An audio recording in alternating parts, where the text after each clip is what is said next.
দুই নারীর অংশ যা হবে এক পুত্রের জন্য তাই হবে। এটা কিভাবে উল্টে দেওয়া হয়েছে?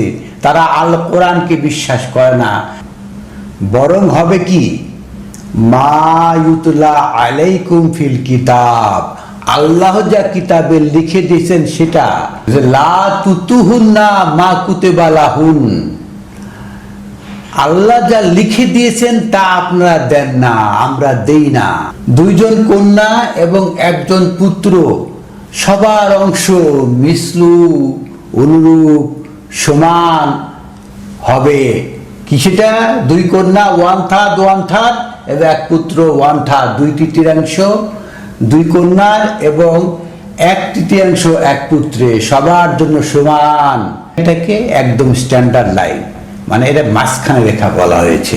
তারপর উপরে কি হবে আর নিচে কি হবে তা বলা হচ্ছে এই যে আয়াত অংশের শেষে, ফাইন কুন্না নিসাআন, যদি নারীরা হয়, নিসাআন পিছিয়ে পড়া নারীরা হয়, ফাউকা উনসাতাইন, 2-এর অধিক যদি নারীরা হয়, তাহলে কি হবে? ফালাহুন্না সুলুসা, তাহলে তাদের 2/3। 2-এর অধিক 2, 3, 4, 5, 6 যতই হোক না কেন 2/3 এর বেশি নারীরা পাবে না। এটা হলো মাঝখানে, প্রথমটা হলো মাঝখানে, তারপরে উপরের অংশ বলা হচ্ছে যে ফাউকা ইসনা তাইন, 2-এর অধিক হলে কি হবে, তারপরে 2-এর নিচে কি হবে সেটা বলা হচ্ছে তারপরের অংশে।